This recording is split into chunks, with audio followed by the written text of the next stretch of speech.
রোজা রাখলে শক্তি কমে না, বরং বাড়ে, শান্তি লাগে, এমনটা মন্তব্য করেছেন সিকান্দার রাজা। জিম্বাবুয়ের এই মুসলিম ক্রিকেটার প্রতিটি রোজা রাখেন, এমনকি সকালে ঘুম থেকে উঠে যদি সেহরি করতে না পারেন এমন ভয়ে অনেক রাতেও ঘুমান না তিনি। চলতি বিশ্বকাপে অস্ট্রেলিয়া শ্রীলঙ্কাকে হারিয়ে সুপার 8-এ ওঠা এই জিম্বাবুয়ান অলরাউন্ডারের বক্তব্য নিয়ে আরও শুনুন প্রতিবেদনে। চলমান টি-20 বিশ্বকাপে দুর্দান্ত ছন্দে আছে জিম্বাবুয়ে। ওয়েন্ডিজের কাছে বড় হার দেখলেও অস্ট্রেলিয়াকে গ্রুপ পর্ব থেকে বিদায় করার পর স্বাগতিক শ্রীলঙ্কাকেও হারিয়ে অপরাজিত থেকেই সুপার 8-এ জায়গা করে নিয়েছিল দলটি।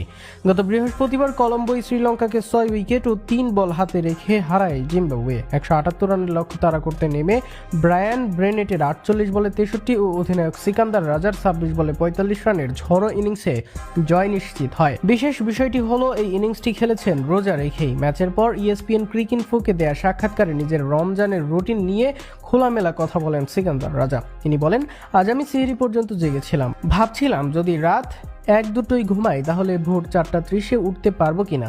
তাই সেহরি পর্যন্ত জেগে থেকে দুধ, খেজুর, মধু, অল্প কিছু খাবার আর ফল খেয়েছি।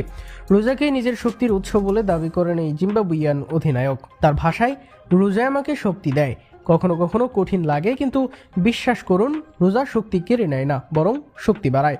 বিশ্বকাপে জিম্বাবুয়ের পারফরমেন্স নিয়ে সমালোচকদের জবাবও দিয়েছেন রাজা। অনেকেই জিম্বাবুয়েকে অ্যাসোসিয়েট দলের সঙ্গে তুলনা করায় বিস্ময় প্রকাশ করেন তিনি।